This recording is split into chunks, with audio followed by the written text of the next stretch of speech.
സഹോദരൻ പറയുന്നത് തെറ്റാണ്. രണ്ടാം വത്തിക്കാൻ കൗൺസിലെ ഒരിടത്തും ജനാഭിമുഖ ബലിയർപ്പണം പറഞ്ഞിട്ടില്ല. രണ്ടാമതായിട്ട് സീറോ മലബാർ സഭയിലെ അത് തുടങ്ങിയത് 68 കുർബാനക്രമം വന്നപ്പോൾ അതിൽ ഔദ്യോഗികമായിട്ട് കുർബാന ടെസ്റ്റിൽ ഒന്നും പറഞ്ഞിട്ടില്ലായിരുന്നു. അൾത്താരയ്ക്ക് അഭിമുഖമായിട്ട് കുർബാന ചെല്ലണം, വചനവേദി വേണമെങ്കിൽ വചനവേദിയിൽ വേണമെങ്കിൽ എന്നാ പറഞ്ഞിട്ടുള്ളൂ. അത് മനസ്സിലാക്കിയിട്ടാണ് പല രൂപതകളിലും പല രീതിയിൽ കാര്യങ്ങൾ വന്നത്. അങ്ങനെയാണ് സംഭവിച്ചത്. പിന്നെ 86 മാർപ്പാപ്പ വന്ന് കുർബാന ചൊല്ലിയപ്പോൾ അതും എല്ലാവരും അംഗീകരിച്ചില്ല. പല രീതികളിൽ കാര്യങ്ങൾ പോയി. അങ്ങനെ പല രീതികളിൽ കാര്യങ്ങൾ പോയപ്പോൾ നമുക്ക് ഒരു രീതി വേണം. അതാണ് ഇപ്പോൾ നമ്മൾ എടുത്തിരിക്കുന്ന തീരുമാനം. ആദ്യ ഭാഗവും വചന ശുശ്രൂഷയും സമാപന ശുശ്രൂഷയും ജനങ്ങളെ തിരിഞ്ഞു ചെല്ലുക. അപ്പോൾ അത് എല്ലാ അഭിപ്രായങ്ങളെയും സ്വീകരിച്ചുകൊണ്ടുള്ള കാര്യമാണ്. അത് ശരിയായ രീതിയിൽ മനസ്സിലാക്കാൻ ഇത്ര ബുദ്ധിമുട്ടിരിക്കുന്നത് എന്താ സഹോദര? ദൈവം അനുഗ്രഹിക്കട്ടെ. ആമേൻ. മദ്ബഹായിലെ വിരി അതും സൂചിപ്പിക്കുന്നത് ഈ രഹസ്യത്തിലേക്കാണ്. പല രൂപതകളിലും മദ്ബഹായെ മറച്ചിടുന്നതല്ല. അങ്ങനെയാണ് സംഭവിച്ചത്. കണ്ണാടിയിലൂടെ എന്ന പോലെ നമ്മൾ കാണുന്നു. ഇപ്പൊ സ്വർഗത്തെ പൂർണ്ണമായിട്ടും ദർശിക്കാനായിട്ട് സാധിക്കുകയില്ല. സ്വർഗീയ രഹസ്യങ്ങളെ പൂർണ്ണമായിട്ടും ഗ്രഹിക്കുവാനായിട്ട് ബാഹ്യമായ കണ്ണുകൾ കൊണ്ട് കാണാനായിട്ട് സാധിക്കുകയില്ല. അതിൻ്റെ ഒരു അടയാളമാണ് മദ്ബഹായിലെ വിരി. അപ്പോൾ രഹസ്യമെന്ന ആശയത്തെ നിഷേധിക്കുകയാണ് പ്രായോഗികമായി വൈദികൻ ജനങ്ങളെ തിരിഞ്ഞ് മുഴുവൻ സമയം നിൽക്കണമെന്ന് വാദിക്കുമ്പോഴും മദ്ബഹായിൽ വിരിയിടാൻ പാടില്ല എന്ന് പറയുമ്പോഴും. ബഹുമാനപ്പെട്ട അച്ഛാ, അത് ഈ ഒരു ആരാധനക്രമം ഉണ്ടെങ്കിലേ ഐക്യമുണ്ടാവുള്ളൂ എന്നുള്ളൊരു ധാരണ ഇത് എവിടുന്ന് വന്നതെന്ന് എനിക്ക് മനസ്സിലാകുന്നില്ല, ചിന്തിച്ചിട്ട് മനസ്സിലാകുന്നില്ല. ഐക്യത്തിന് ഒരു ആരാധനക്രമം വേണമെന്ന് പറഞ്ഞത്, അല്ലെങ്കിൽ ഒരേ രീതിയിലുള്ള അർപ്പണം വേണമെന്ന് പറഞ്ഞത് ഏത് സഭയുടെ പഠനമാണെന്ന് എനിക്ക് ഇതുവരെയായിട്ട് മനസ്സിലായിട്ടില്ല. കാര്യം നമുക്ക് എല്ലാവർക്കും അറിയാവുന്ന ലോകത്തെ ഏറ്റവും കൂടുതൽ ജനസംഖ്യകളിൽ ലത്തീൻ കത്തോലിക്ക സഭയിൽ എത്ര കുർബാനക്രമങ്ങളുണ്ട്, എത്ര ആരാധനക്രമങ്ങളുണ്ട്. ഏറ്റവും അവസാനമായിട്ട് റോമൻ റൈറ്റിന്റെ വേരിയന്റ് ആയിട്ട് തന്നെ സെയറിയൂസ് എന്നും പറഞ്ഞ ആഫ്രിക്കയിൽ നൃത്തങ്ങളോടുകൂടി കുർബാന അർപ്പിക്കുന്ന ലിറ്റർജിക്കൽ വേരിയന്റ് അവിടെ ഇല്ല. ആ രാജ്യം മുഴുവൻ, ആ രൂപത മുഴുവൻ, അതിരൂപത മുഴുവൻ ആ വേരിയന്റിൽ അനുവദിച്ചു കൊടുത്തേക്കുന്നത്. ആ വേരിയന്റിന് വത്തിക്കാനിൽ വരെയും കുർബാന അർപ്പിച്ചിരിക്കുന്നു. അതായത് ഡാൻസ് വെച്ചിട്ട് മാർപ്പാപ്പയുടെ സാന്നിധ്യത്തിൽ തന്നെ ആ കുർബാന അർപ്പിച്ചിട്ടുണ്ട്. അപ്പം ഐക്യരൂപം ഐക്യരൂപം കൊണ്ട് ഐക്യമുണ്ടാവും എന്ന് പറഞ്ഞാൽ എനിക്ക് മനസ്സിലായിട്ടില്ല. ഞാനൊക്കെ പഠിച്ചേക്കണത് വ്യത്യസ്തമായിട്ടുള്ള ഭാഷയും വ്യത്യസ്തമായ വർണ്ണവംശീയ ദേശീയത ഉള്ളവരിലും ഈ മാമോദീസ വഴി പരിശുദ്ധാത്മാവിൽ ഐക്യപ്പെടുന്നു എന്നുള്ളതാണ്. അതായത് ഐക്യം നൽകുന്നത് പരിശുദ്ധാത്മാവാണ് സഭയിൽ. അപ്പം ഒരു രീതിയിൽ കുർബാന അർപ്പിക്കുന്നതുകൊണ്ട് ഐക്യം ഉണ്ടാകും, അല്ലെങ്കിൽ ഒരു രീതിയിൽ കുർബാന അടിച്ചേൽപ്പിക്കുന്നത് കൊണ്ട് ഐക്യം വരുത്താൻ സാധിക്കും എന്ന് പറയുന്ന ആ ഒരു നിലപാട് എത്രത്തോളം കത്തോലിക്കമാണ്, അല്ലെങ്കിൽ എത്രത്തോളം പരിശുദ്ധാത്മാവിൽ നിന്നുള്ളതാണ് ഞാൻ ഇപ്പോഴും സംശയത്തോടെ കാണുകയാണ്. കാര്യം നമുക്കറിയാം, രണ്ടാം വത്തിക്കാൻ കൗൺസിൽ ഒരിക്കലും, അച്ഛൻ പറഞ്ഞത് ശരിയാണ്, രണ്ടാം വത്തിക്കാൻ കൗൺസിൽ ഒരിക്കലും ആരെയും ഫോഴ്സ് ചെയ്തിട്ടില്ല, നിങ്ങളെ ജനാഭിമുഖം ചൊല്ലണമെന്ന് ഫോഴ്സ് ചെയ്തിട്ടില്ല. അത് സത്യമാണ്. കുർബാന മാതൃഭാഷയിലോട്ട് പരിവർത്തനം ചെയ്യണമെന്നും വത്തിക്കാൻ ഡോക്യുമെന്റ് ഫോഴ്സ് ചെയ്യുന്നില്ല. സജസ്റ്റീവ് നേച്ചറേ ഉള്ളൂ. അതാണ് യഥാർത്ഥ സഭ. പാഷണ്ഡതയോ ആചാരക്രമത്തിൽ പാഷണ്ഡത കടന്നു കൂടിയിട്ടില്ലെങ്കിൽ ഒന്നും എൻഫോഴ്സ് ചെയ്യാത്തതാണ് സഭയുടെ മഹത്വം. അത് ദൈവത്താൽ ആഗ്രഹിക്കുന്നതാണെങ്കിൽ കാലക്രമേണ ഐക്യത്തിലോട്ട് അല്ലെങ്കിൽ ഐക്യരൂപത്തിലോട്ട് വന്ന് ചേരുമെന്ന് വിശ്വസിച്ച് മുന്നോട്ട് പോകുന്നതാണ് സഭയുടെ രീതി. പരിശുദ്ധാത്മാവാണ് നയിക്കുന്നുള്ള ബോധ്യമുള്ളവൻ ആ രീതിയിൽ ചിന്തിക്കുകയുള്ളൂ. വ്യത്യസ്തതകൾ ഒരു സഭയെ നശിപ്പിക്കുകയല്ല, മറിച്ച് ഐക്യപ്പെടുത്തുകയാണ്. അത് പരിശുദ്ധാത്മാവിലോട്ട് ആശ്രയിച്ച് മുന്നോട്ട് പോകുമ്പോൾ എത്ര വ്യത്യസ്തതകളുണ്ടെങ്കിലും, എത്ര ഭാഷാ വ്യതിയാനങ്ങളുണ്ടെങ്കിലും, എത്ര സാംസ്കാരിക വ്യതിയാനങ്ങളുണ്ടെങ്കിലും പരിശുദ്ധാത്മാവിനൊരു ഐക്യപ്പെടുകയാണ്. അപ്പം കുർബാന ഒരു രീതിയിൽ നിർബന്ധപൂർവ്വം അടിച്ചേൽപ്പിച്ച് ഐക്യരൂപം കൊണ്ടുവന്നാൽ ഐക്യമുണ്ടാകും എന്നുള്ളൊരു മിഥ്യാധാരണ ഏതെങ്കിലും ദൈവാത്മാവിൽ നിന്നുള്ളോ കത്തോലിക്ക പ്രബോധനങ്ങളിൽ നിന്നുള്ളോ അല്ലെന്ന് തിരിച്ചറിയാൻ സാധിക്കും. അതോടൊപ്പം തന്നെ അടുത്തൊരു ചോദ്യം ചോദിക്കണം. അങ്ങ് പറഞ്ഞു രണ്ടാം വത്തിക്കാൻ കൗൺസിൽ ജനാഭിമുഖ കുർബാന എല്ലാം പറഞ്ഞിട്ടില്ലെന്ന്. ശരിയാണ്, ഒരിക്കലും പറഞ്ഞിട്ടില്ല. ഈ പറഞ്ഞ പോലെ ഭാഷ മാതൃഭാഷയിലോട്ട് ആക്കണമെന്ന് നിർബന്ധിച്ച് ആരും അടിച്ചേൽപ്പിച്ചിട്ടില്ല. ഈ ജനാഭിമുഖ കുർബാന ചെല്ലണമെന്ന് നിർബന്ധിച്ച് ആരും അടിച്ചേൽപ്പിച്ചിട്ടില്ല. എന്താണ്? പരിശുദ്ധാത്മാവിന്റെ ചൈതന്യമാണ് അതിൽ വെളിവാക്കുന്ന കാര്യമുണ്ട്. നമുക്കറിയാം, ഒരു കൗൺസിൽ ചേരുമ്പോൾ ദൈവത്തിൽ നിന്ന് കിട്ടുന്ന വെളിപാടുകളും ഒക്കെ വെളിപ്പെടുത്തി കിട്ടുന്നൊരു സത്യമുണ്ട് അതിന്. ഇപ്പം രണ്ടാം വത്തിക്കാൻ കൗൺസിൽ പറയുന്നത് എന്താ? ബലിപീഠം കിഴക്കേ ഭിത്തിയോട് ചേർന്നിരിക്കുന്ന സ്ഥലങ്ങളിൽ നിന്ന് ബലിപീഠം സ്വതന്ത്രമാക്കണം. ബലിപീഠത്തിന് ചുറ്റും പുരോഹിതന് നടക്കുവാനുള്ള സൗകര്യത്തിൽ ബലിപീഠം വിശ്വാസികളുടെ അടുക്കിലോട്ട് അടുപ്പിക്കണം. അത് വത്തിക്കാൻ രേഖയെ പറയുന്നുണ്ട്. പിന്നെ പറയുന്നുണ്ട്, സജീവമായ പങ്കാളിത്തത്തിന് വേണ്ടി രഹസ്യാത്മകത കഴിവതും ഒഴിവാക്കിക്കൊണ്ട് ബലിയർപ്പണം സാധ്യമാക്കണം. രഹസ്യാത്മകത ഒഴിവാക്കിക്കൊണ്ട് ഈ ആരാധനാക്രമങ്ങൾ പരികർമ്മം ചെയ്യുവാൻ, പ്രത്യേകിച്ച് ബലിയർപ്പണ കാര്യത്തിൽ ശ്രദ്ധിക്കണം. എന്നാൽ രണ്ടാമത്തെ കൗൺസിലെ പ്രമാണരേഖ പറയുന്നുണ്ട് അച്ചോ. അപ്പം പിന്നെ താങ്കൾ പറഞ്ഞ അൾത്താരാഭിമുഖം എന്ന് ഏത് പൗരസ്ത്യ സഭ അല്ലെങ്കിൽ ഏത് കത്തോലിക്ക ഡോക്മയിലാണ് അൾത്താര അഭിമുഖം എന്നുള്ളത് പ്രയോഗമുള്ളത്? ഞാനിതുമായിട്ടും കേട്ടിട്ടില്ല അച്ഛാ. ഞാൻ കേട്ടേക്കുന്നത് ആഡോറിയന്റം എന്നാണ്, കിഴക്കിന് അഭിമുഖം, കിഴക്കിനോട് നോക്കിക്കൊണ്ട്, കിഴക്കിലേക്ക് നോക്കിക്കൊണ്ട്, അല്ലാതെ അൾത്താരെ ഭിത്തിയെ നോക്കിക്കൊണ്ടോ അല്ല അൾത്താര എന്നുള്ള ശരിക്കും ഓൾട്ടർ എന്നുള്ള വാക്ക് തന്നെ കൺഫ്യൂസിങ് ആണ്. കാര്യം ഓൾട്ടർ എന്ന് പറയുന്നത് ശരിക്കും ഇംഗ്ലീഷിലും ലാറ്റിനിലും ഓൾട്ടർ എന്ന് പറഞ്ഞാൽ ബലിപീഠമാണ്. അപ്പം ബലിപീഠത്തിന് ചുറ്റും നിന്ന് ബലിയർപ്പിക്കുക എന്നുള്ള കൺസെപ്റ്റാണത്. അപ്പം അൾത്താരാഭിമുഖം എന്ന് ഒരിക്കലും ലാറ്റിൻ വാക്കിൽ അങ്ങനെ ഒരു സാധനം ഇല്ല. കാര്യം എന്ന് പറഞ്ഞാൽ ഓൾട്ടർ എന്ന് പറഞ്ഞാൽ ബലിപീഠമാണ്. ബലിപീഠത്തിന് അഭിമുഖമായിട്ടാണ് ജനാഭയ കുർബാനയും പുരോഹിതൻ നിൽക്കുന്നത്. കാര്യം ബലിപീഠത്തിന്റെ ഇപ്പുറ സൈഡിൽ ബലിപീഠത്തോട് നോക്കിക്കൊണ്ടാണ് പുരോഹിതൻ നിൽക്കുന്നത്, ജനങ്ങളും ബലിപീഠത്തോട് നോക്കിക്കൊണ്ടാണ് നിൽക്കുന്നത്. ആ പുരോഹിതന്റെയും വിശ്വാസികളുടെ നടുക്കായിട്ടാണ് ബലിപീഠം സ്ഥിതി ചെയ്യുന്നത്. അപ്പം രണ്ടാം വത്തിക്കാൻ കൗൺസിൽ ഊന്നിപ്പറഞ്ഞ വേറൊരു കാര്യം എന്ന് പറഞ്ഞാൽ വിശ്വാസികളുടെ രാജപൗരോഹിത്യമാണ്. അതിന്റെ ഏറ്റവും വലിയ പ്രത്യേകത എന്ന് പറഞ്ഞു കഴിഞ്ഞാൽ അതുകൊണ്ടാണ് ഈ പറഞ്ഞ വത്തിക്കാൻ സജസ്റ്റ് ചെയ്തത് രഹസ്യാത്മകത കഴിവതും ഒഴിവാക്കണം. അവർക്ക് പങ്കാളികളാണ് അത്. ഇവര് പുരോഹിതൻ ഏകപക്ഷീയമായിട്ട് ഒറ്റയ്ക്ക് നിന്ന് അർപ്പിക്കുന്ന ഒരു പൂജാവിധിയല്ല ഇത്. ഇതൊരു പങ്കാളിത്തമായ ഒരു കമ്മ്യൂണിയനാണ് ഇത്. രാജപൗരത്വത്തിലൂടെ മാമോദീസയിലൂടെ രാജപൗരത്വം ലഭിച്ച അൽമായരും ശുശ്രൂഷ പൗരത്വം ലഭിച്ച പുരോഹിതന് ചേർന്ന് അർപ്പിക്കുന്ന പങ്കാളികളായിട്ടുള്ള ഒരു ബലിയർപ്പണ രീതിയാണ്. അതുകൊണ്ടാണ് ജനാഭയ കുർബാനയിൽ ഈ പ്രസക്തമായിട്ട് കാര്യങ്ങൾ വരുന്നത്. ഇനിയിപ്പോൾ താങ്കൾ പറഞ്ഞു ഒത്തുതീർപ്പെന്ന്. അങ്ങനെ ഒരു കുർബാനയെ സംബന്ധിച്ചിടത്തോളം അങ്ങനെ ഒരു ഒത്തുതീർപ്പ് ദൈവശാസ്ത്രം, അതെന്ത് ദൈവശാസ്ത്രമാണ് നമ്മൾ ചിന്തിച്ചിട്ടുണ്ടോ? ആഡോറിയന്റത്തിന് അതിൻ്റെ ദൈവശാസ്ത്രമുണ്ട്. അത് കിഴക്കിന് അഭിമുഖമായിട്ട് നിൽക്കുന്നു, കിഴക്കിൽ നിന്ന് മിന്നൽപ്പിണർ പോലെ വരുന്ന യേശുവിന്റെ രണ്ടാം വരവിനെ പ്രതീക്ഷിച്ചുകൊണ്ട് കിഴക്കോട്ട് നോക്കി നിൽക്കുന്നു എന്ന് പറയുന്നതിൽ ഒരു സാങ്കത്യമുണ്ട്. ജനാഭയ കുർബാന ഈശോ എഴുന്നള്ളി വരുന്ന എപ്പോഴാ? ഈശോ അന്ത്യവിധിക്കാണ് കിഴക്കുന്നു വരുന്നത്. എന്നാൽ ഓരോ ദിവ്യബലിയിലും ഈശോ സന്നിഹിതനാകുന്ന ബലിപീഠത്തിലാണ്.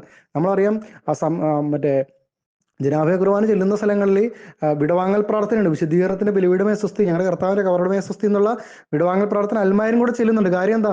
ഈ രണ്ടാം വത്തിക്കാൻ കൗൺസിൽ വീക്ഷണമാണ് ഈ പുരോഹിതനും ശുശ്രൂഷ പുരോഹിതനും ചേർന്നർപ്പിക്കുന്ന ബലിയാണ് അവിടെ. അപ്പൊ അവനും വിടവാങ്ങൽ പ്രാർത്ഥന ചൊല്ലിക്കൊണ്ട് കുമ്പിട്ടിട്ടാണ് ഞങ്ങളൊക്കെ ബലിപീഠത്തിന് കുർബാന കഴിഞ്ഞ് ഞങ്ങളും പുറത്തോട്ട് ഇറങ്ങുന്നത്. എന്നാൽ ആഡോറിയന്റ് അർപ്പിക്കുന്നവർക്ക് അല്ലെങ്കിൽ കിഴക്കിനഭിമായിട്ട് കുർബാന അർപ്പിക്കുന്ന സ്ഥലങ്ങളിൽ ചൊല്ലാൻ പാടില്ല. അപ്പൊ ഇതൊക്കെ മനസ്സിലാക്കുക. അപ്പം രണ്ട് ബലിയർപ്പണ രീതി നമ്മൾ അംഗീകരിച്ചു തരുന്നു. ഒന്ന് ആഡോറിയന്റം, കിഴക്കിനഭിമുഖമായിട്ട് ബലിയർപ്പിക്കുന്നത്. രണ്ട് ജനാഭിമുഖം എന്ന് പറഞ്ഞാലും ബലിപീഠാഭിമുഖം. കാര്യം വിശ്വാസികളും പുരോഹിതനും ബലിപീഠത്തിന് അഭിമുഖമായിട്ടാണ് നിന്ന് ബലിയർപ്പിക്കുന്നത്. അത് അവന്റെ രാജപൗരോഹിത്യത്തിന്റെ ആഘോഷം കൂടിയാണത്. അപ്പം ഈ രണ്ട് അർപ്പണ രീതി ഇന്ന് സഭയിലുള്ളൂ. പിന്നെ എങ്ങനെയാണ് ഈ ഒരു ഒത്തുതീർപ്പ് ക്രമം വന്നത്? അങ്ങനെ ദൈവശാസ്ത്ര വീക്ഷണമില്ലാതെ മിയർ ഒരു ഐഡിയോളജിക്ക് വേണ്ടി അല്ലെങ്കിൽ ഒരു ഐഡന്റിഫിക്കേഷന് വേണ്ടി ദിവ്യബലിയെ വികലമാക്കാവോ? ഇങ്ങനെ നമ്മളത് ചിന്തിക്കേണ്ട കാര്യമല്ലേ? എന്തുകൊണ്ട് അങ്ങനെ വികലമാക്കുന്നു? ഒരു പ്രത്യേക ദൈവശാസ്ത്ര വീക്ഷണമില്ലാത്ത രീതിയിൽ 50-50 എന്നൊക്കെയുള്ള ഫോമുല കൊണ്ടുവന്ന് അവിടെ വെച്ച് തന്നെ സഭയുടെ തകർച്ച തുടങ്ങിയില്ലേ? അതുവരെ ഒന്ന് ചിന്തിച്ചു നോക്കി. നമ്മൾ വ്യത്യസ്തമായ ആരാധനക്രമം ഉണ്ടെങ്കിലും ഒരു ഐക്യത്തിൽ പോയിക്കൊണ്ടിരുന്ന അല്ലെങ്കിൽ വലിയ പ്രശ്നങ്ങളില്ലാതെ പോയിക്കൊണ്ടിരുന്ന ഒരു സമൂഹത്തെ ഇത് വന്നോടുകൂടി സ്പ്ലിറ്റ് ആക്കാൻ തുടങ്ങിയില്ലേ? തർക്കങ്ങളായി, വിഘടനവാദങ്ങളായി. അപ്പം ഓരോ അതിരൂപതയുടെ സ്വത്വം അംഗീകരിച്ചുകൊണ്ട് ആ രീതിയിൽ കുർബാന അർപ്പിക്കാൻ അവസരം നൽകി കഴിഞ്ഞാൽ സഭ എത്ര വലുതായിട്ട് വളർന്നേനെ, എത്ര മനോഹരമായിട്ട് മുന്നോട്ട് പോയേനെ. ഈ വീക്ഷണം എന്തുകൊണ്ട് നമ്മുടെ ആൾക്കാർക്ക് നഷ്ടപ്പെട്ടു പോകുന്നു?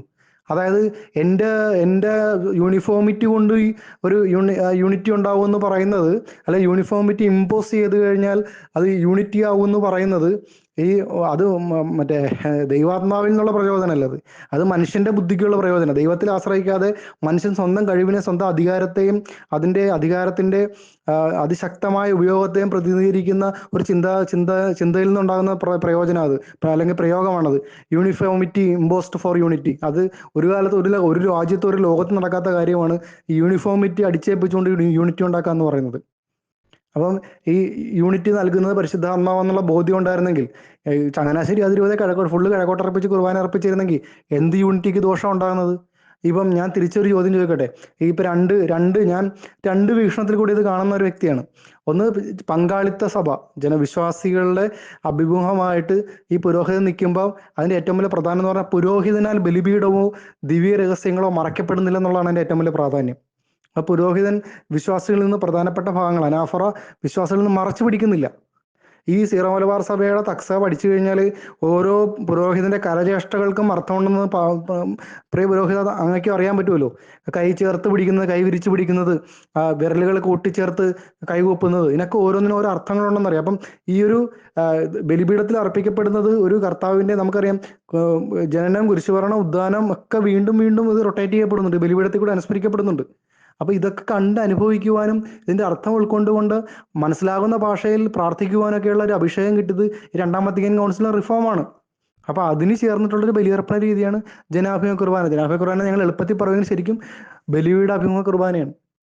അപ്പം രണ്ടാം വരവ് യേശു എന്നാ വരുന്നതെന്ന് നമുക്കറിയാൻ പാടില്ല, പിതാവ് ദൈവത്തിന് അറിയാവുന്ന ഈശോ വരാൻ പറഞ്ഞേക്കണത്. അപ്പം അങ്ങനെ നോക്കി നിൽക്കുന്ന, കിഴക്കോട്ട് നോക്കി നിൽക്കുന്ന ക്രമം 1. 2, ഈശോ എല്ലാ അനുദിന ദിവ്യബലിയിൽ അപ്പമായി മാറി തിരുശരീരമായി മാറി എഴുന്നള്ളി വരുന്ന അവന്റെ ബലിപീഠത്തിൽ, അവന്റെ കബറിടവും സിംഹാസനമായ ബലിപീഠത്തിൽ അവൻ എഴുന്നള്ളി വരുന്നത് അത് ദർശിച്ച് അനുഭവിച്ച് ആരാധിക്കുവാൻ സാധിക്കുന്ന ജനാഭിമുഖ കുർബാനയിലല്ലേ. അപ്പൊ അതിനുവേണ്ടിയാണ് വിശ്വാസികൾ നിലനിൽക്കുന്നത്. തങ്ങളുടെ സജീവവും ജീവദായകവും പൂർണ്ണവുമായ ആത്മസമർപ്പണത്തിനെയും പങ്കാളിത്തത്തിനെയും വേണ്ടിയാണ് വിശ്വാസികൾ ജനാഭിമുഖ കുർബാനയ്ക്ക് വേണ്ടി വാദിക്കുന്നത്. ഇതൊരു ഒരു ഒരു ഫൈറ്റായിട്ടോ ഒന്നും കാണേണ്ട കാര്യമില്ല. ഇത് വിശ്വാസത്തിന്റെ പ്രശ്നമാണ്, ഈശോയെ അനുഭവിക്കാനുള്ള ആഗ്രഹത്തിന്റെ പ്രശ്നമായിട്ട് കാണുക. ഇനിയിപ്പോൾ 50-50 എന്ന് പറഞ്ഞു. 50-50 ഈ 50-50ക്ക് എന്ത് സാങ്കേതികതയാണ് ഉള്ളത്? കാര്യം ഈ മറ്റേ സുവിശേഷ വായന, ലേഖന വായനയൊക്കെ ജനാഭിമുഖം നടത്തിയിട്ട് ഈ പ്രധാനപ്പെട്ട ഭാഗങ്ങൾ വിശ്വാസികളിൽ നിന്ന് മറക്കണതിൽ എന്തർത്ഥമുള്ളത്? അങ്ങനെയാണെങ്കിൽ ഫുള്ള് കിഴക്കോട്ടായിരിക്കണം, ടുവേഴ്സ് ദ ഈസ്റ്റ്, കിഴക്കിനോട് നോക്കിയായിരിക്കണം എല്ലാം നടത്തേണ്ടത്. അതിനൊരു അർത്ഥമുണ്ട്, അതിന് ആഡോറിയന്റും സഭയുടെ AD 400 ശേഷമുള്ള ഒരു പ്രാക്ടീസ് ആണെന്നെങ്കിലും വേണമെങ്കിൽ ന്യായീകരിക്കാം. നമുക്ക് അതിലോട്ട് കടന്നുപോയ ഓൾഡ് പേഗൻ റിച്വൽസ് ഒക്കെ അതിനകത്ത് കയറി വരും. എന്നാൽ അത്രയൊന്നും സങ്കീർണമായിട്ട് പോകാതെ തന്നെ നമുക്ക് ഓറിയന്റ് എന്നുള്ള കൺസെപ്റ്റ് വന്നു കഴിഞ്ഞാൽ കിഴക്കിന് അഭിമുഖമായിട്ട് വിലർപ്പിക്കുന്നതിൽ അതിൻ്റെതായ പ്രസക്തി ഉണ്ടില്ലെന്ന് ഞാൻ പറയുന്നില്ല. അതുപോലെ തന്നെ ഈ കാലഘട്ടത്തിൽ അതിനേക്കാളും അത്യാവശ്യമായിട്ട് വരുന്നത് വിശ്വാസികൾക്ക് ഇത് പങ്കെടുക്കുമ്പോൾ പൂർണ്ണമായിട്ടൊരു പങ്കാളിത്തം ലഭിക്കുന്ന രീതിയിൽ അർപ്പിക്കുന്ന ദിവ്യ രഹസ്യങ്ങൾ. ഈ ദിവ്യ രഹസ്യങ്ങൾ എന്ന് പറഞ്ഞാൽ ദിവ്യ സ്വകാര്യമല്ല, അതൊരു പ്രൈവസി സീക്രസി എന്നുള്ള അർത്ഥത്തിലല്ല, ഡിവൈൻ മിസ്റ്ററി എന്നുള്ള അർത്ഥത്തിലാണെന്നത് രണ്ടാം വത്തിക്കാൻ കൗൺസിൽ തന്നെ പഠിപ്പിക്കുന്നുണ്ട്. അപ്പം ഈ മിസ്റ്ററി ദർശിച്ച് അനുഭവിച്ച് ദൈവത്തെ ആരാധിക്കാൻ, നമുക്കറിയാം സത്താമാറ്റത്തിന്റെ ഏറ്റവും വലിയ പ്രഘോഷണമല്ലേ ജനാഭിമുഖ കുർബാന. ഞങ്ങൾ ജനാഭിമുഖ കുർബാന അർപ്പിക്കുമ്പോഴല്ലേ കൂദാശവചനങ്ങൾ ചെല്ലുമ്പോൾ ഞങ്ങൾക്ക് മുട്ടുകുത്തി അവിടുത്തെ ആരാധിക്കാൻ സാധിക്കുന്നത്. ഈ സിനഡ് കുർബാന ക്രമം മുട്ടുകുത്തുന്ന സമയം എടുത്ത് മാറ്റിക്കളഞ്ഞില്ലേ. അപ്പം ഇതിന്റെ പുറകിൽ, അതുപോലെ തന്നെ താങ്കൾക്ക് അറിയാവുന്ന ഞാൻ വിചാരിക്കുന്നു, ബലിപീഠത്തിൽ മാനിക്കയം കുരിശ് എന്ന് ഭൂരിപക്ഷം ആൾക്കാരും വിശ്വസിക്കുകയും അത്യാവശ്യം തെളിവുള്ള ഒരു കുരിശിനെ മാർത്താമ കുരിശെന്ന് പേര് വിട്ടുകൊണ്ട് ബലിപീഠത്തിൽ കൊണ്ട് വെക്കുന്നത് എന്ത് കാരണത്തിലാ? അപ്പൊ ഇതൊക്കെ ആഴത്തിൽ മനസ്സിലാക്കുക. ഞങ്ങൾ പറയുന്നത് രണ്ടാം വത്തിക്കാൻ കൗൺസിൽ റിഫോം എന്ന് പറഞ്ഞാൽ മാനുഷികമായ പരിഗണനയെക്കാളും കൂടുതൽ പരിശുദ്ധാത്മാവിന്റെ ഒരു ഇടപെടലായിട്ടാണ് ഞങ്ങൾ കാണുന്നത് ഇവിടെ. അതിന്റെ റിഫോംസിന്റെ ഭാഗമായിട്ട് വന്ന അനുഷ്ഠാന രീതികൾ അത് ആരെ അടിച്ചേൽപ്പിക്കുകയോ തല്ലിയേൽപ്പിക്കുകയോ ഒന്നും ചെയ്തതല്ല, നാച്ചുറൽ ഗ്രോത്ത് ആണ്. അൽമായനെ ഇപ്പം താങ്കൾക്ക് അറിയാൻ പറ്റും, MCBS സഭയാകുമ്പോൾ അത്യാവശ്യം സുറിയാനിക്കൊക്കെ കൂടുതൽ പ്രാധാന്യം കൊടുക്കുന്ന സഭയാണെന്ന് ഞാൻ വിശ്വസിക്കുന്നു. അപ്പം അബുൽ ബിഷ്മയ്യ എന്നുള്ള പ്രാർത്ഥന അത് കാണാതെ ചൊല്ലുന്നവർ അപ്പന്മാരുണ്ട്, ഞങ്ങൾ പറഞ്ഞു കേട്ടിട്ടുണ്ട്. നമുക്ക് 1-2 പേരോട് ചോദിച്ചപ്പോൾ അവരും പറഞ്ഞു ഇതിന്റെ അർത്ഥം എന്നാന്ന് ചോദിച്ചിട്ട് അവർക്ക് കൃത്യമായിട്ട് അറിയില്ല. എന്നാൽ സ്വർഗസ്നായ പിതാവേ എന്ന് പറഞ്ഞ് കൈ ഉയർത്തി വിളിക്കുമ്പം സ്വർഗസ്നായ പിതാവേ എന്ന് അവൻ അർത്ഥം അറിഞ്ഞ് വിളിക്കുമ്പോൾ സ്വർഗത്തിലുള്ള എൻ്റെ അപ്പനെയാണ് വിളിക്കണം എന്നുള്ള ബോധ്യം അവനിലേക്ക് ആഴപ്പെടുത്തണമെന്നുണ്ടെങ്കിൽ അവൻ മലയാളത്തിൽ ചൊല്ലണം പ്രാർത്ഥന, അവന് മനസ്സിലാകണം. അതുപോലെ തന്നെ ബലിപീഠത്തിൽ അർപ്പിക്കപ്പെടുന്ന ദിവ്യരഹസ്യങ്ങൾ അത് മനസ്സിലാക്കിക്കൊണ്ട് ഇവിടെ എൻ്റെ കർത്താവിൻ്റെ ശരീരം, വിഭജന ശുശ്രൂഷയിൽ എൻ്റെ കർത്താവിൻ്റെ ശരീരം എനിക്ക് വേണ്ടി മുറിക്കപ്പെടുന്നു, എൻ്റെ പാപമോചനത്തിനായിട്ട് മുറിക്കപ്പെടുന്നുള്ള ബോധ്യം ആഴപ്പെടുത്തണമെന്നുണ്ടെങ്കിൽ അവൻ്റെ കൺമുന്നിൽ അവൻ ദർശിക്കണേ. ഇത് ഈശോ ബലിയർപ്പിച്ചപ്പോൾ, ഈശോ ദിവ്യബലി പെസഹ സ്ഥാപിച്ചപ്പോൾ ഇതിന്റെ ശരീരമാവെന്നും പറഞ്ഞ് ഉയർത്തിയതുപോലെ, ഇതിന്റെ രക്തമാവെന്നും പറഞ്ഞ് ഉയർത്തിയതുപോലെ ഉയർത്തിയിട്ട് എൻ്റെ ഓർമ്മയ്ക്കായി ചെയ്യുമെന്നും പറഞ്ഞ് പുരോഹിതൻ കുമ്പിടുമ്പോൾ അവനും അവിടെ കുമ്പിടുന്നു. അവനും ഈശോ എങ്ങനെ ബലി സ്ഥാപിച്ചു, ആ ബലിയുടെ ശരിക്കും ഒരു പുനരവതരണം അല്ലെങ്കിൽ ഓർമ്മയാചരണം, യഥാർത്ഥ ഓർമ്മയാചരണം അവിടെ നടക്കുകയാണ് ഈ ജനാഭിമുഖ കുർബാനയിൽ. കാര്യം എന്താ? ഈശോ എടുത്ത് ശിഷ്യന്മാർക്ക് നീട്ടിയതുപോലെ ഇത് ഈ ക്രിസ്തുവിന്റെ പ്രതിപുരുഷനായ പുരോഹിതൻ വിശ്വാസികൾക്ക് നേരെ കാസയും പീലാസയും നീട്ടിയാണ്. അപ്പൊ ഇതൊക്കെ അർത്ഥങ്ങളുണ്ട്. ഈ രണ്ടാം വത്തിക്കാൻ കൗൺസിലെ ചൈതന്യമാണിത്. കാര്യം എന്താ? അൽമായന്റെ രാജപൗരോഹിത്യം, തെരഞ്ഞെടുക്കപ്പെട്ട ജനതയാണ്, തെരഞ്ഞെടുക്കപ്പെട്ട വംശമാണിത്, രാജപുരോഹിത ഗണമാണിത്. നമുക്ക് എല്ലാവർക്കും അറിയാം, പണ്ട് ഹോസ്പിറ്റൽ സൗകര്യങ്ങൾ ഇല്ലായിരുന്ന കാലഘട്ടത്തിൽ വീട്ടിൽ ജനിക്കുന്ന കുഞ്ഞുങ്ങൾ മരിക്കാൻ സാധ്യതയുണ്ടെന്ന് ഗൃഹനാഥന് ബോധ്യപ്പെട്ട് കഴിഞ്ഞാൽ പിതാവിന്റെ പുത്രനും പരിശുദ്ധാത്മാവിന്റെ നാഥനും മാംസം മുക്കാനുള്ള അധികാരം ഒരു കത്തോലിക്കനുണ്ട്. ആ കാലഘട്ടത്തിൽ ഉണ്ടായിരുന്നു. ഇപ്പോൾ ഹോസ്പിറ്റൽ ബസ്സിലുണ്ട്, അതിൻ്റെ ആവശ്യമില്ല. എന്നാൽ പോലും ഇന്ന് ഒരു യുദ്ധ സാഹചര്യം ഉണ്ടാകുകയാണെങ്കിൽ ഞാനും മറ്റൊരു മതസ്ഥനും എന്നോടൊപ്പം ഉണ്ടെങ്കിൽ ഏത് നിമിഷവും കൊല്ലപ്പെട്ടാക്കാമെന്ന് എനിക്കും അവനും ഉറപ്പുള്ള സമയത്ത് അവൻ യേശുവിനെ രക്ഷകനാഥനുണ്ട് സ്വീകരിക്കാൻ തയ്യാറായിക്കൊണ്ട് അവന് വിശ്വാസിയാകണമെന്ന് പറഞ്ഞാൽ പിതാവിൻ്റെ പുത്രനും പരിശുദ്ധാത്മാവിൻ്റെ നാമത്തിൽ മാമോദിസ കൊടുക്കാനുള്ള രാജപൗരോഹിത്യം ഓരോ വിശ്വാസിക്കും ഓരോ അൽമായനും മാമോദിസയിലൂടെ ലഭിക്കുന്നുണ്ടെന്നുള്ള സത്യം, അതിൻ്റെ പ്രഘോഷണവും അതിൻ്റെ ആഘോഷവുമാണ് ജനാഭയ കുർബാന, അല്ലെങ്കിൽ യഥാർത്ഥ ബലിപീഠാഭയ കുർബാന. അപ്പോൾ അതിൽ ശുശ്രൂഷാ പുരോഹിതനും രാജപുരോഹിത ജനവും ഒരുമിച്ച് നിന്ന് ബലിപീഠത്തിന് അവൻ്റെ കർത്താവിൻ്റെ കബറിടവും സിംഹാസനവുമായ ബലിപീഠത്തിന് ചുറ്റും നിന്നാണ് ബലിയർപ്പിക്കുന്നത്. ഇതിനേക്കാളും വലിയൊരു ദൈവാനുഗ്രഹം ഒരു മനുഷ്യന് എവിടെ കിട്ടാനുള്ളത്? അപ്പൊ കിഴക്കുന്ന ഈശോ വരുന്നപ്പോഴാണ് രണ്ടാം വരവില. എന്നാൽ അനുദിന ബലിയിൽ ഈശോ എഴുന്നള്ളി വരുന്ന എവിടെയാ? പരിശുദ്ധ ത്രിത്വം വെളിപ്പെടുന്ന എവിടെയാ? ഈ വിശുദ്ധീകരണത്തിന്റെ ബലിപീഠത്തിലല്ലേ? വെറും അപ്പവും മീഞ്ഞും ക്രിസ്തുവിന്റെ പ്രതിപുരുഷനായ പുരോഹിതൻ ആ ദൈവത്തിന്റെ കരങ്ങളിലേക്ക് ഉയർത്തുമ്പോൾ, അവിടുത്തെ കുദാശവചനങ്ങൾ ചൊല്ലുമ്പോൾ, സ്ഥാപനവാക്യങ്ങൾ ചൊല്ലുമ്പോൾ അവന് തിരുശരീരവും തിരുരക്തമായിട്ട് ബലിപീഠത്തിലല്ലേ മാറുന്നത്? ഈ ബലിപീഠം വെഞ്ചരിക്കുന്നത് എങ്ങനെയാണ്? ഈ ബലിയർപ്പിക്കാൻ വേണ്ടി വെറുതിരിക്കുകയും പൗത്രീകരിക്കുകയും ചെയ്ത് മാറ്റി നിർത്തുന്നതല്ലേ ബലിപീഠം? വിശുദ്ധ തൈലത്താൽ കുരിശ് വരച്ചുകൊണ്ട് റോസ്മ ചെയ്തുകൊണ്ട് വിശുദ്ധ തൈലത്താൽ അഭിഷേകം ചെയ്ത ബലിപീഠം. ഓരോ അൽമായനും മാമോദിസയിൽ അവൻ്റെ ശിരസിലും നെഞ്ചിലും ശിരസിലും നെഞ്ചിലും കുരിശ് വരച്ചുകൊണ്ട് തൈലത്താൽ അഭിഷേകം ചെയ്യപ്പെട്ടുകൊണ്ട് പിതാവിൻ്റെ പുത്രൻ്റെ പരിശുദ്ധാത്മാവിൻ്റെ നാമത്തിൽ ജ്ഞാനസ്നാനം സ്വീകരിക്കുമ്പോൾ അവനെ വേർതിരിച്ച് മാറ്റി നിർത്തുന്ന പോലെ തന്നെയല്ലേ ബലിപീഠവും കുർബാന അർപ്പിക്കാൻ വേണ്ടി മാറ്റി നിർത്തുന്നത്. അപ്പം അവൻ്റെ ഒരു മാമോദീസ സ്വീകരിച്ച ഒരു അൽമായന് ബലിപീഠമായിട്ടുള്ള ബന്ധം അഭേദ്യമായ ബന്ധമല്ലേ അവനുള്ളത്. അതിലല്ലേ ബലിപീഠത്തിൽ അർപ്പിക്കുന്ന രഹസ്യങ്ങൾ പൂർണ്ണമായിട്ടും രഹസ്യങ്ങൾ എന്ന് പറഞ്ഞാൽ സ്വകാര്യതയല്ല, ദിവ്യ രഹസ്യങ്ങൾ കണ്ട് ദർശിച്ച് ആരാധിച്ച് അനുഭവിക്കാനുള്ള അവകാശം, അല്ലെങ്കിൽ അനുഗ്രഹം രണ്ടാം വത്തിക്കാൻ കൗൺസിൽ വഴി അതിന് കിട്ടിയതല്ലേ അത്. ഇന്നും ബലിപീഠത്തിൽ ഗഹാന്ത പ്രാർത്ഥന ചെല്ലുമ്പോൾ, പ്രമാണജപം ചെല്ലുമ്പോൾ എന്താ സംഭവിക്കുന്നത്? മാമോദിസയുടെ സജീവവും ജീവിതമായ അടയാളത്തിന് മുദ്രയെന്ന് പറയുമ്പോൾ താങ്കൾ ഉൾപ്പെടെ ബലിപീഠത്തിൽ കുരിശ് വരയ്ക്കുന്നത് എന്തിൻ്റെ ഓർമ്മയ്ക്കാണ്? ഈ ഓരോ അൽമായനും മാമോദിസയിലൂടെ പിതാവിൻ്റെ പുത്രൻ്റെ പരിശുദ്ധാത്മാവിൻ്റെ നാമത്തിൽ മാമോദിസ ജ്ഞാനസ്നാനം വെക്കുമ്പോൾ അവന് ബലിപീഠമായിട്ടുള്ള അഭേദ്യമായ ബന്ധം അവിടെ ഉണ്ടാവുകയാണ്. അപ്പോൾ പൂർണ്ണമായിട്ടും ബലിപീഠത്തിൽ നടക്കുന്ന കാര്യങ്ങൾ ദർശിച്ച് അനുഭവിച്ചുകൊണ്ട്, അനുഭവിക്കുന്ന കാര്യങ്ങൾ സൂക്ഷിച്ച് വീക്ഷിച്ചുകൊണ്ട് ഇതിൻ്റെ ആന്തരിക അർത്ഥവും അർത്ഥതലങ്ങളും മനസ്സിലാക്കിക്കൊണ്ട് ആത്മീയമായും ഭൗതികമായിട്ടും സ്വയം അതിലെ ബലിപീഠത്തിലേക്ക് നൽകിക്കൊണ്ട് ആ എഴുന്നള്ളി വരുന്ന ഈശോയെ ദർശിച്ച് ആരാധിക്കുവാനുള്ള ഏറ്റവും വലിയ അനുഗ്രഹമല്ല ജനാഭയ കുർബാന. ഇതിനു വേണ്ടിയാണ് ഞങ്ങൾ വിശ്വാസികൾ നിൽക്കുന്നത്. ഇത് ഒത്തുതീർപ്പെന്നുള്ള ഒരു താൽക്കാലിക മാനുഷികമായ ബുദ്ധിയുടെ പരിഗണന, അത് ഒത്തുതീർപ്പ് 50-50, അതായത് അതിർത്തി തർക്കം പോലെ രണ്ട് കൂട്ടരെയും അതിർത്തി തർക്കം ഉണ്ടെങ്കിൽ നിങ്ങൾ രണ്ടുപേരും കൂടെ അങ്ങോട്ടും അഡ്ജസ്റ്റ് ചെയ്ത് ഒരു പരിഹാരം ഉണ്ടാക്കുമെന്ന് പറഞ്ഞ പോലെ അത്രയും ലാഘവ ബുദ്ധിയോടെ ചെയ്യേണ്ടതാണോ വിശുദ്ധ കുർബാന? നമുക്കറിയാം, വിശുദ്ധ കുർബാന ആരാധനക്രമം എന്ന് പറഞ്ഞാൽ ഒരു സഭയുടെ അനുഷ്ഠാന രീതിയാണ്. അത് ഒരു സഭയ്ക്ക് തന്നെ വ്യത്യസ്തമായ അനുഷ്ഠാന രീതികളില്ലേ?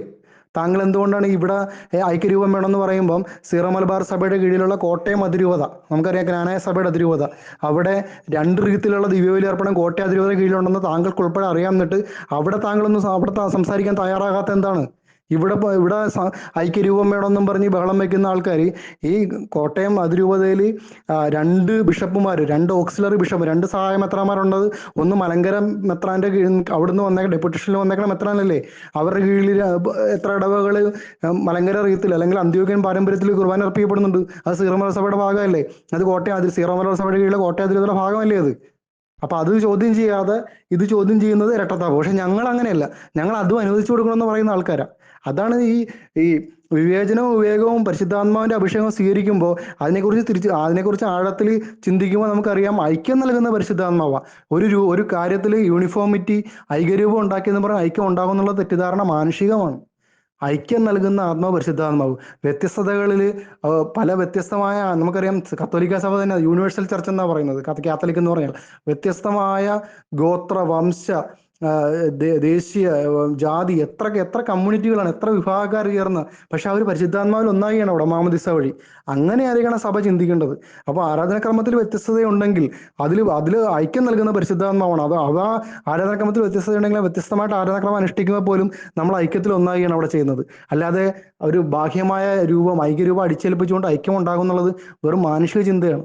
അപ്പോൾ വീണ്ടും പറയുന്നു, ഇങ്ങനെയുള്ള കാര്യങ്ങൾ അതിർത്തി തർക്കം പോലെ അല്ലെങ്കിൽ വസ്തു തർക്കം പോലെ 50 നിന്റെയും പകുതി നിന്റെയും പകുതി എന്റെയെന്നും പറഞ്ഞ് തീർത്തതല്ലേ ഈ പ്രശ്നത്തിന്റെ വർഷം കാരണം. അതോടൊപ്പം ഇതിന് അടിച്ചേൽപ്പിക്കുന്നത് എന്തിനാണ്? ഈ പാഷണ്ഡത ഇല്ലല്ലോ ഇതിൽ. സാധാരണ സഭ എന്തെങ്കിലും കർശനമായിട്ട് നിർദ്ദേശിക്കുന്ന എപ്പോഴൊക്കെയാ? ഒന്ന്, ദൈവശാസ്ത്രപരമായിട്ട് തെറ്റുണ്ടെങ്കിൽ, ആചാരപരമായിട്ട് തെറ്റുണ്ടെങ്കിൽ, അനുഷ്ഠാനപരമായിട്ട് തെറ്റുണ്ടെങ്കിലൊക്കെ സഭയ്ക്ക് ഇടപെടാൻ പറ്റും. പക്ഷേ ഈ ജനാഭയ കുർബാനയിൽ ദൈവശാസ്ത്രപരമായിട്ടോ ആചാരപരമായിട്ടോ അനുഷ്ഠാനപരമായിട്ടോ യാതൊരു തെറ്റുമില്ലെന്നിരിക്കെ എന്തിന് ഇങ്ങനെ അടിച്ചേൽപ്പിക്കുന്ന ചോദ്യത്തിന് മറുപടി പറയാൻ ആർക്കും സാധിക്കത്തില്ല. കാര്യം അത് കത്തോലിക്കമല്ല, അത് പരിശുദ്ധ ദൈവാത്മാവിൽ നിന്നുള്ള കാര്യമല്ല ഇത്. ഇത് വ്യത്യസ്തതയിൽ ഐക്യപ്പെടുത്തുന്ന ആത്മാവാണ്. അതല്ലെങ്കിൽ ഡൈവേഴ്സിറ്റിയിൽ യൂണിറ്റി നൽകുന്ന പരിശുദ്ധാത്മാവാണ്. ഇവിടെ ഡൈവേഴ്സിറ്റി അത് ആ ഒരു ചിന്ത പോലും ഇല്ലാതെ ഐക്യരൂപം ഉണ്ടെങ്കിൽ ഐക്യമാവൂ എന്നുള്ളൊരു തെറ്റിദ്ധാരണ, ഇത് എവിടുന്ന് വന്നു നമ്മൾ ചിന്തിക്കേണ്ടതല്ലേ. അതുപോലെ തന്നെ ഈ ഐക്യരൂപം നടപ്പിലാക്കാൻ വേണ്ടി അവലംബിച്ച മാർഗങ്ങൾ, മാർപ്പാപ്പയുടെ കൽപ്പന എന്ന് മുഴുവൻ നുണ ആൾക്കാരെ പറഞ്ഞു പറ്റിച്ചിട്ട് മാർപ്പാപ്പ വെറും കൽപ്പനയാക്കിയില്ലേ.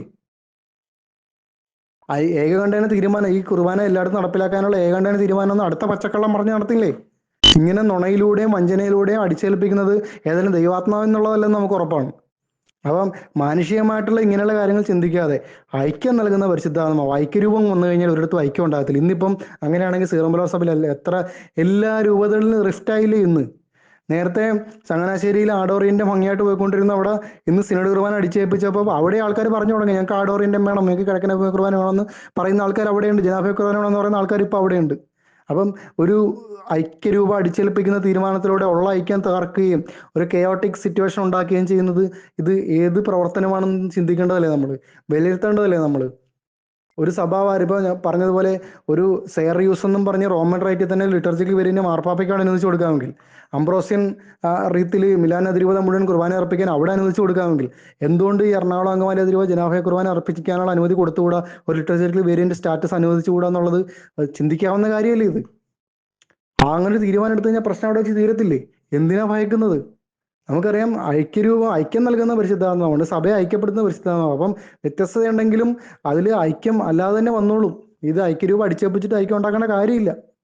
വീണ്ടും പറയുന്നത് രണ്ടാം വത്തിക്കാൻ കൗൺസിൽ പറയുന്നത് റിഫോംസ് എന്ന് പറഞ്ഞു കഴിഞ്ഞാൽ എന്താന്ന് പറഞ്ഞത്, ഇത് രഹസ്യാത്മകത കഴിവതും ഒഴിവാക്കി വിശ്വാസികൾക്ക് കാണാവുന്ന രീതിയിൽ, ദർശിക്കാവുന്ന രീതിയിൽ, അർത്ഥം മനസ്സിലാക്കിക്കൊണ്ട് അർപ്പിക്കാവുന്ന രീതിയിൽ ഭാഷയിൽ മാറ്റം വരുത്തണം, സാധിക്കുന്ന രീതിയിൽ ബലിപീഠം ഭിത്തിയിൽ നിന്ന് മാറ്റി വേർപെടുത്തി ടാബർനാക്കിൾ സക്രായിൽ നിന്ന് മാറ്റിയിടണം എന്നുള്ളതാണ് രണ്ടാം വത്തിക്കാൻ കൗൺസിൽ പറയുന്നത്. അതുകൊണ്ട് ഞാൻ വീണ്ടും പറയുന്നു, രണ്ടാം വത്തിക്കാൻ കൗൺസിൽ ജനാഭയ കുർബാന അടിച്ചേൽപ്പിച്ചിട്ടില്ല, മാതൃഭാഷയുടെ കുർബാന നടത്താൻ അടിച്ചേൽപ്പിച്ചിട്ടില്ല. ഇത് ജീവിതദായകമായ വളർച്ചയാണ്, ഇത് നാച്ചുറലായിട്ട് ഓരോരുത്തർ സ്വീകരിച്ചാണ്, ഇത് ആരും അടിച്ചേൽപ്പിച്ചതല്ല. അതുകൊണ്ടാണ് ചങ്ങനാശ്ശേരിക്കാർ ഈ ജനാഭയ കുർബാന ഉണ്ടായിരുന്ന കാലഘട്ടത്തിലും കിഴക്കനഭിമുഖമായിട്ട് കുർബാന അർപ്പിക്കാൻ വേണ്ടി തിരിഞ്ഞപ്പം ആരും പ്രകോപനം ഉണ്ടാക്കാതെ അവിടെ പോയി അടിച്ചേൽപ്പിക്കാൻ ചെയ്തിരുന്നത്. അത് ഡൈവേഴ്സിറ്റിയിൽ യൂണിറ്റി ഉണ്ടാവും. ഇത്ര നാളുണ്ടായിരുന്നു, ഇത്ര നാൾ എന്ത് വല്ല ഭയങ്കര പ്രശ്നമാണെന്നാണോ ബഹുമാനപ്പെട്ട പുരോഹിതം പറയുന്നത്? അങ്ങനെയാണെങ്കിൽ ഡൈവേഴ്സിറ്റി ഇല്ലെങ്കിൽ എന്തുകൊണ്ട് MCBS സഭയുടെ ആവശ്യമുണ്ടോ? CMA സഭയുടെ എത്ര സന്യാസഭകളുണ്ട്? ഈ ഡൈവേഴ്സിറ്റിക്ക് ഈ സഭ അംഗീകാരം നൽകുന്നതിൽ നിങ്ങൾ ഇത്രയും സന്യാസഭയുടെ ആവശ്യമുണ്ടോ? എല്ലാവരും കൂടെ ഒരു സന്യാസഭ അങ്ങോട്ട് ഉണ്ടാക്കിയാൽ പോരെ. സീറോ മലബാർ സഭയുടെ കീഴിൽ ഒരു സന്യാസഭ ഉണ്ടാക്കിയിട്ട് എല്ലാവരും കൂടെ അതിലോട്ട് വന്നാൽ പോരെ. എന്തിനാ ഈ MCBS, CST, CMI എന്നൊക്കെ പറഞ്ഞിട്ട് വ്യത്യസ്ത സഭകൾ ഉണ്ടാക്കുന്നത്? അവരുടെ കാരിസത്തിന്റെ അവരുടെ വിളി ഡിഫറൻ്റ് ആയതുകൊണ്ട് ഇതിലും ഐക്യസഭ കണ്ടെത്തുന്നുണ്ട്, പരിശുദ്ധാത്മാവിൽ ഐക്യം ഉണ്ടാക്കുന്നുണ്ട്. അത് തിരിച്ചറിയാൻ നമുക്ക് സാധിക്കണം. അതുകൊണ്ട് എപ്പോഴും ഒരു വിശ്വാസികൾ ഇവിടെ വിശ്വാസത്തിന്റെ പ്രശ്നമായിട്ടാണ് ഈ ജനാഭയ കുർബാന ആവശ്യപ്പെടുന്നത്. അത് എന്തുകൊണ്ടാണ്?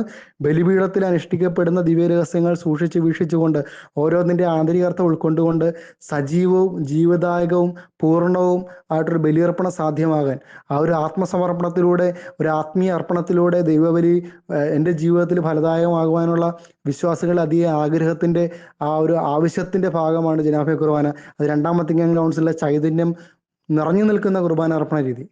അപ്പോൾ അതിനുവേണ്ടിയാണ് ഞങ്ങൾ നിലനിൽക്കുന്നത്. അതുകൊണ്ട് 50-50 എന്നൊക്കെ പറഞ്ഞിട്ട് കുറച്ച് പകുതി നിൻ്റെ പകുതി എൻ്റെ എന്നൊക്കെ പറഞ്ഞിട്ട് ഉണ്ടാക്കുന്നത് ഒരു ദൈവശാസ്ത്ര വീക്ഷണമല്ല.